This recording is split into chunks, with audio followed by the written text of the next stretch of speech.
Hai sob, apa kabar nih? Santuy kan? Yang nggak santuy, santuin aja sob.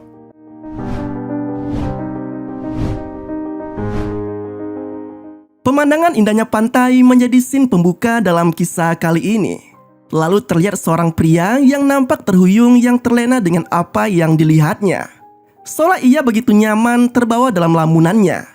Ia pun mulai membayangkan kembali pengalaman buruknya ketika berada di sebuah kereta, di mana saat itu dirinya dan penumpang lainnya diintimidasi oleh sekelompok hooligan dari salah satu tim bola di Polandia. Lalu, film ini pun dimulai. Di sebuah klub malam, sekelompok pria nampak memasuki tempat tersebut dan salah satunya diketahui sebagai gembong narkoboy yang paling dicari selama ini. Dari kejauhan terlihat juga seorang polisi wanita yang tengah mengamati pergerakan dari targetnya. Dan ia diketahui bernama Zika. Ia pun memasuki klub tersebut untuk mengorek informasi lebih banyak terkait target yang sedang diintainya. Di dalam klub malam, Zika yang seharusnya mendekat dan mencari informasi lebih banyak pada targetnya malah teralihkan perhatiannya pada salah satu gadis di bawah umur yang tengah menikmati suasana di malam itu. Ia pun sontak lepas kendali dengan memaksa gadis itu untuk segera pergi dari tempat tersebut. Hingga kemudian terjadilah keributan antara Zika dan teman laki-laki gadis itu yang membuat kepalanya terluka. Dengan luka di kepalanya, Zika lalu mendatangi salah satu rumah sakit dan langsung menemui seorang dokter yang merupakan kenalan lamanya. Dokter itu bernama David, yang diketahui merupakan kawan lama sekaligus juga mantan pacar Zika yang telah menghilang hingga lebih dari 10 tahun lamanya. Usai mendapatkan penanganan pada lukanya, polisi wanita itu lalu mengutarakan soal misinya yang sedang menyelidiki kawanan hooligan yang disinyalir tengah terlibat kasus narkoboy. Ia pun tak lupa meminta David untuk menemuinya besok karena ada hal penting yang perlu mereka bicarakan terkait kasus tersebut.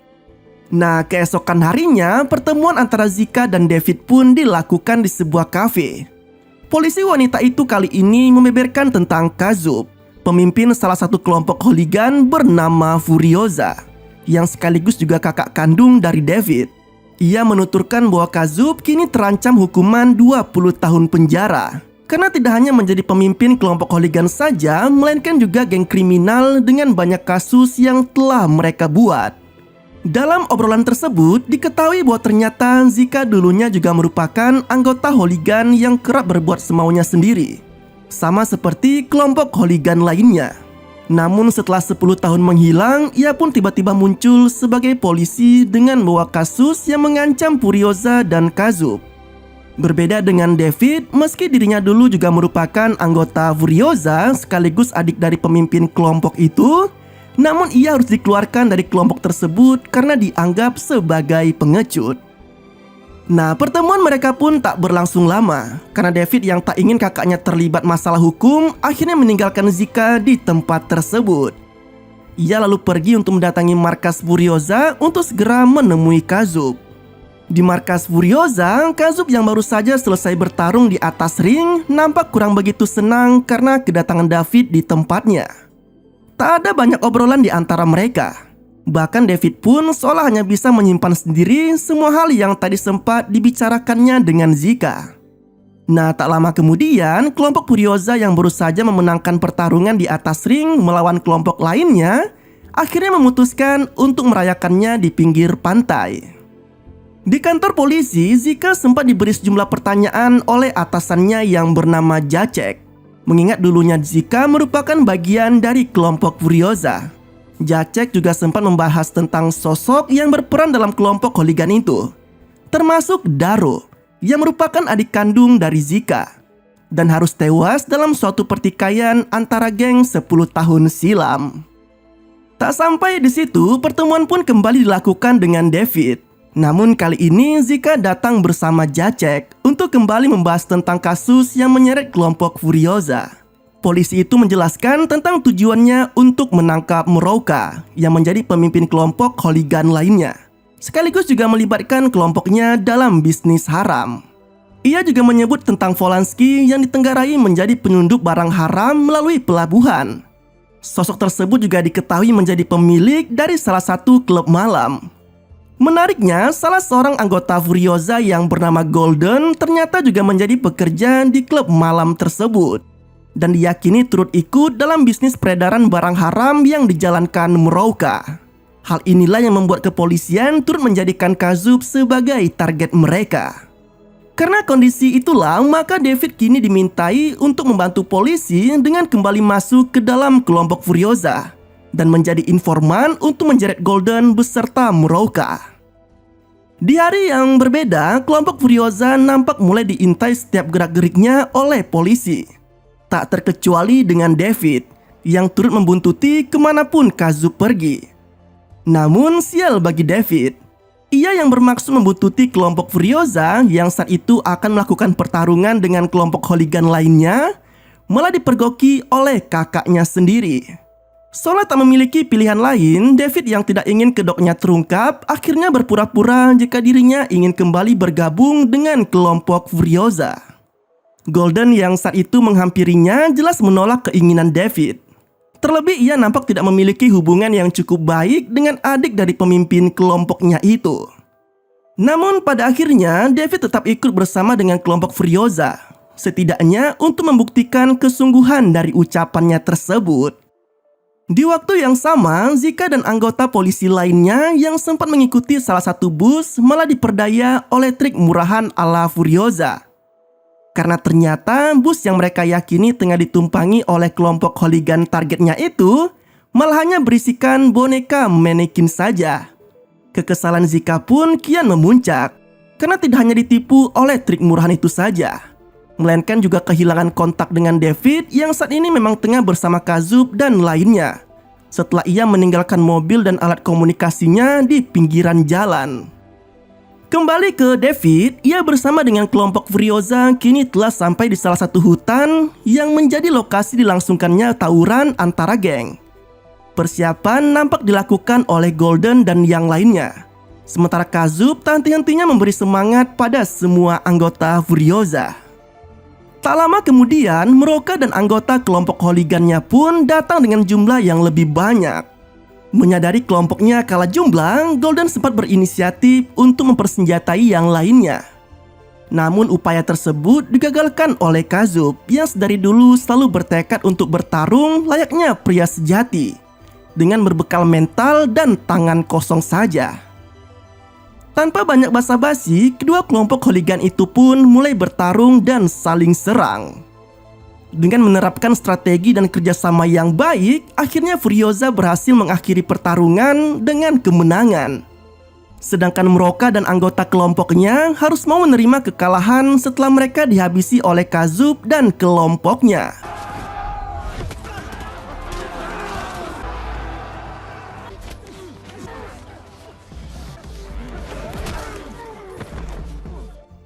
Menariknya, kemenangan yang didapatkan Furiosa juga diwarnai dengan sedikit insiden di akhir pertarungan. Karena ternyata salah satu anggota mereka yang bernama Olo mendapat luka dalam yang membuatnya sekarat. Untungnya, David yang merupakan seorang dokter bisa langsung mendiagnosa keluhan tersebut. Ia pun dengan sigap memberikan pertolongan pertama untuk menyelamatkan nyawa Olo. Mendapati aksi heroik David yang berhasil menyelamatkan anggota kelompoknya, Kazub pun akhirnya menarik kembali adiknya itu untuk masuk ke dalam kelompok Furiosa. Nah, sejak saat itulah David kembali diterima sebagai anggota Furiosa. Ia bersama dengan anggota lainnya kini merayakan kemenangan atas pertarungannya tadi. Di markas mereka, Kazub dan lainnya yang baru saja masuk ke dalam tempat tersebut malah dikejutkan dengan kehadiran sosok Jacek yang ternyata telah menunggu mereka di sana. Tak banyak hal yang dibicarakan oleh pria tua itu.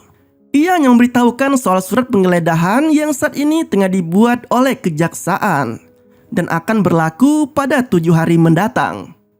Di hari yang berbeda, Golden secara diam-diam ternyata menemui Polanski sesuai undangan dari pemasok narkoboy itu. Dalam pertemuan tersebut, Polanski menawarkan pekerjaan pada Golden untuk menjadi kurir. Meski sempat curiga dengan gelagat Polanski, namun pada akhirnya Golden menyepakati tawaran tersebut. Di waktu yang sama, polisi sedang mengolah TKP yang menjadi lokasi ditemukannya sosok mayat pria. Dan ternyata mayat itu adalah Siwi yang diyakini baru saja dihabisi sehari sebelumnya.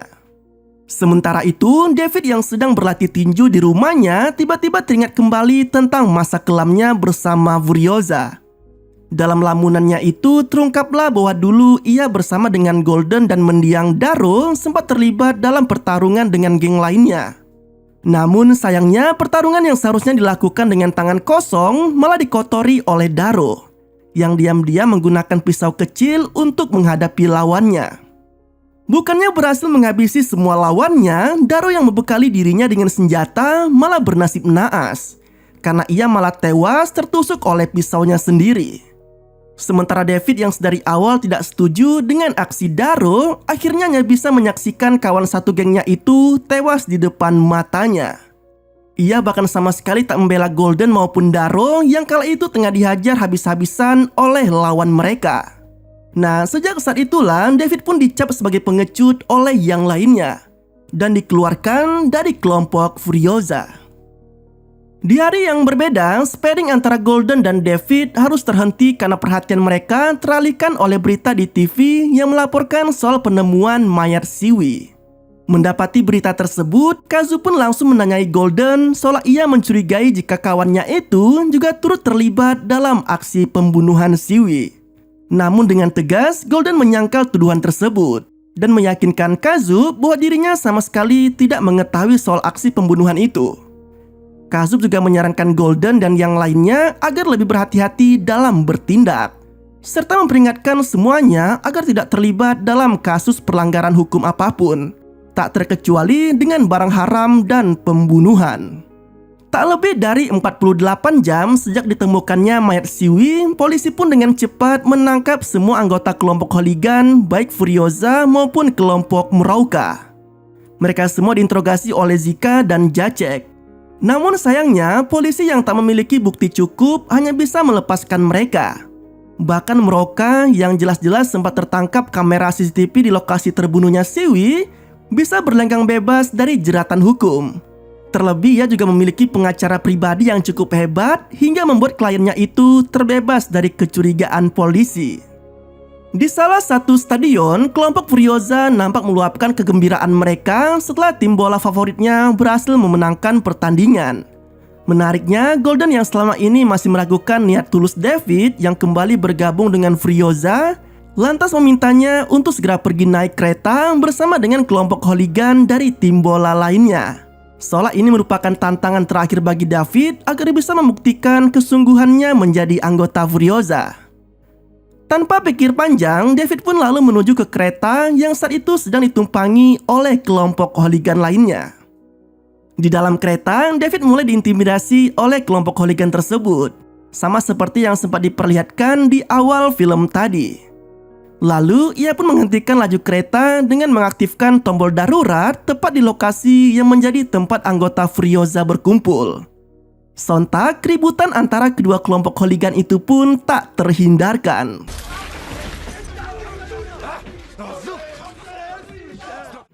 Usai membuat keributan di kereta, kelompok Furiosa pun kembali ke markas mereka dengan David yang kini mendapat respek penuh dari seluruh anggota kelompok tersebut. Hal itu dikarenakan David berhasil mendapatkan spanduk dari kelompok hooligan lainnya yang ia rebut ketika di kereta tadi. Perayaan pun dilakukan dengan membakar spanduk tersebut seolah mereka benar-benar telah berhasil menaklukkan kelompok hooligan lainnya, sekaligus memberikan ruang penuh pada David yang dianggap telah melakukan aksi heroik tadi. Singkat cerita, aksi mengirim barang dilakukan Golden akhirnya terendus oleh Kazu. Ia yang tak ingin anggota kelompoknya terlibat kasus narkoboy akhirnya menghentikan laju mobil Golden yang saat ini tengah membawa banyak barang di dalamnya. Keributan pun terjadi di antara keduanya.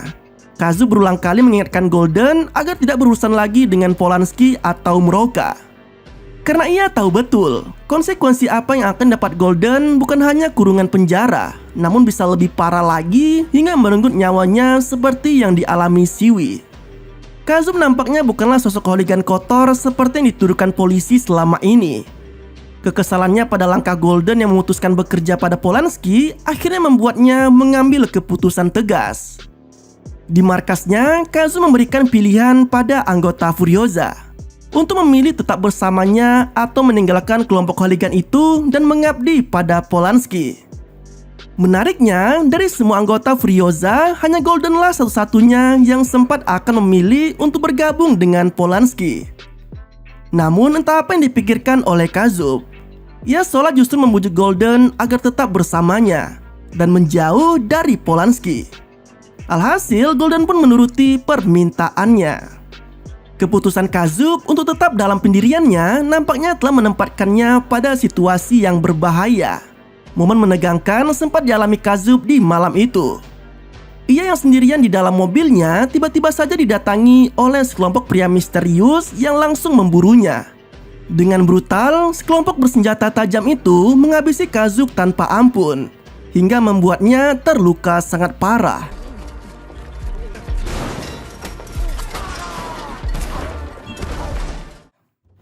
Di rumah sakit, suasana haru terlihat jelas di raut wajah David yang tak bisa menyelamatkan nyawa kakaknya itu.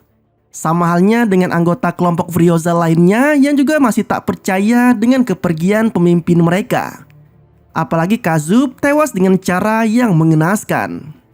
Amarah anggota kelompok Furiosa yang tak terbendung akhirnya membuat mereka berkeinginan untuk membalaskan dendam kematian Kazub dengan menyiapkan sejumlah senjata tajam yang sangat mengerikan. Mereka rencananya akan menggunakan senjata tersebut untuk menyerang kelompok Muraoka yang diyakini menjadi dalang di balik kematian pemimpin mereka. Namun niat tersebut digagalkan oleh Golden.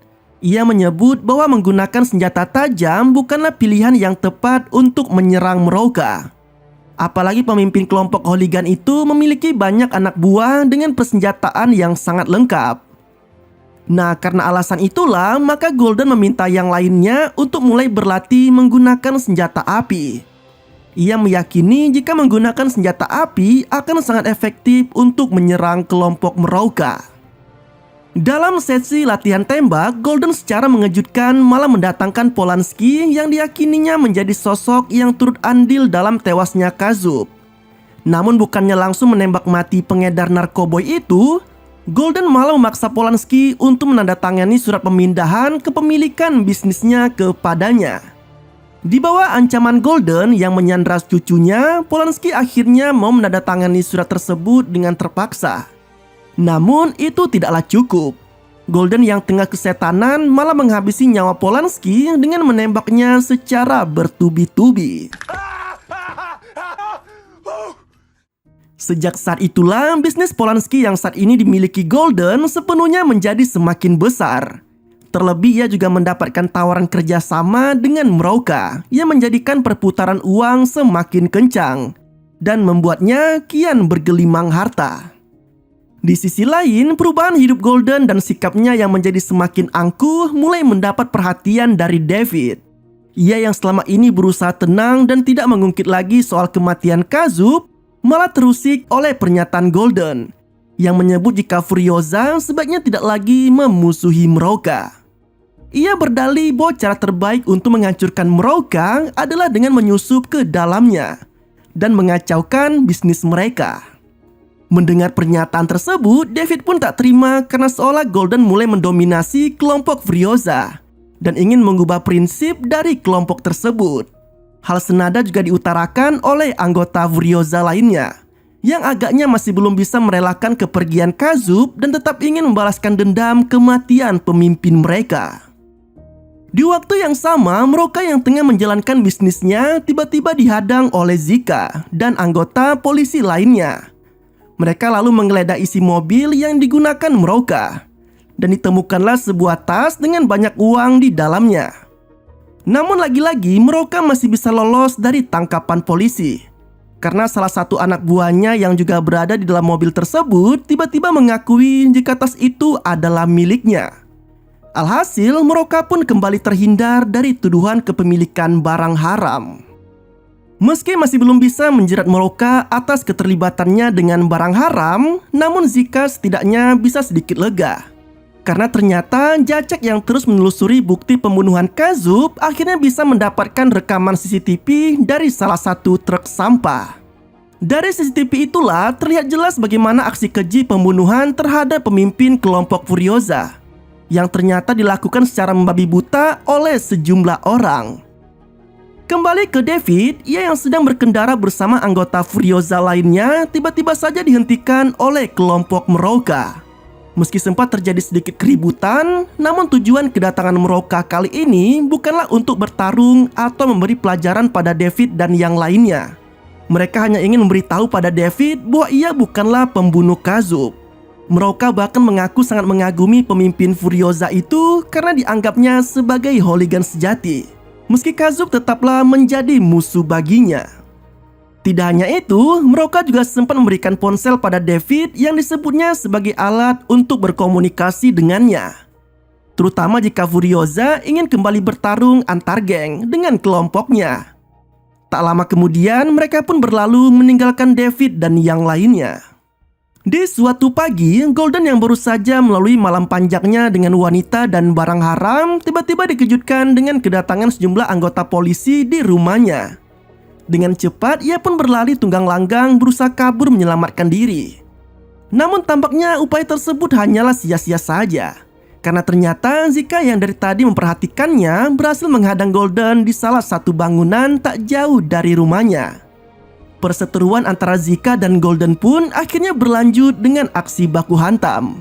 Bahkan Golden sempat akan menembak Zika setelah ia berhasil merebut pistol dari polisi wanita itu.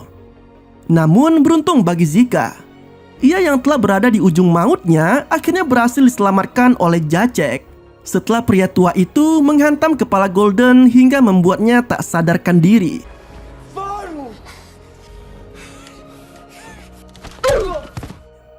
Nah, di kantor polisi, Golden kini dibuat tak bisa berkelit setelah Jacek memperlihatkan tayangan CCTV temuannya.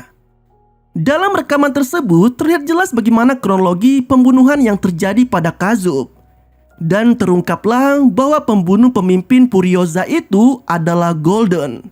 Menariknya, Jacek yang seharusnya bisa dengan mudah memenjarakan Golden atas semua bukti tersebut malah justru memberikannya pilihan lain dengan memintanya untuk membantu polisi menangkap Meroka.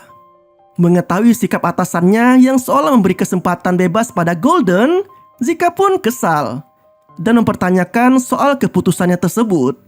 Namun Jacek nampaknya tidak sembarangan dalam membuat keputusan. Ia memberikan pilihan tersebut semata agar kepolisian bisa mengungkapkan sindikat narkoboy kelas kakap seperti Meroka yang selama ini selalu lolos dari tangkapan mereka. Seolah tak puas dengan kebebasan Golden, Zika pun akhirnya mengungkapkan soal CCTV pembunuhan Kazub kepada David. Dengan cepat, rekaman CCTV itu pun diketahui oleh semua anggota kelompok Furiosa yang langsung merencanakan aksi balas dendam kepada Golden. Di klub malam yang saat ini dimiliki Golden, ia yang telah mendapatkan kebebasannya malah kini merasa tak tenang. Karena bagaimanapun juga, nyawanya pasti tengah terancam karena adanya bukti rekaman CCTV pembunuhan Kazub yang dilakukannya. Dan benar saja, ia pun tiba-tiba kedatangan beberapa anggota Furiosa termasuk David dan Zika. Tanpa banyak berkata-kata, pertarungan antara David dan Golden pun dilakukan.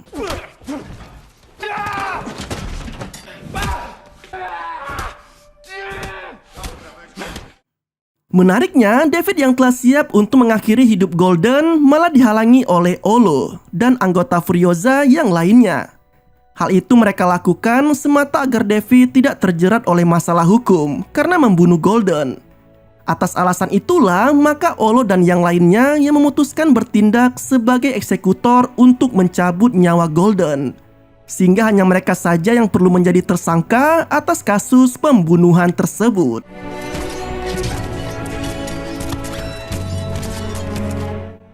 Di waktu yang sama, Jacek yang telah bersiap untuk meringkus Meroka di pelabuhan malah harus pulang dengan tangan hampa.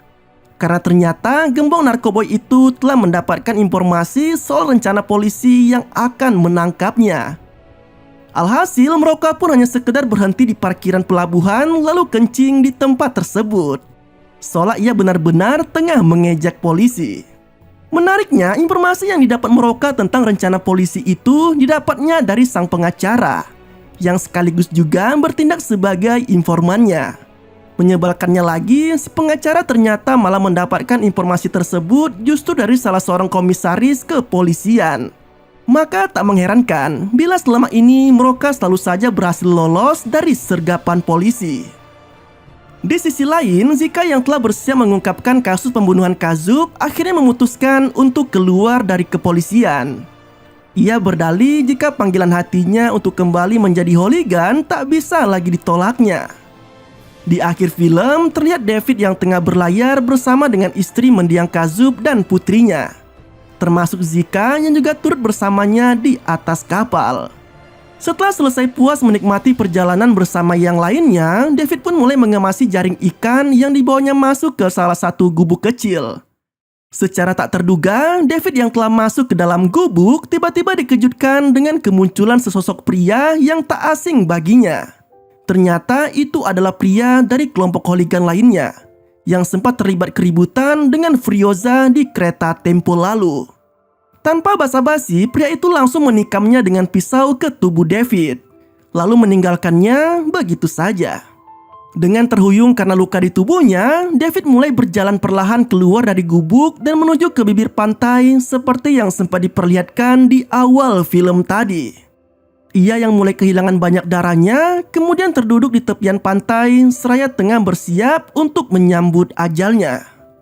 Dan kisah ini pun berakhir dengan cara yang tidak santuy. Terima kasih telah menonton video ini. Sampai jumpa pada video selanjutnya.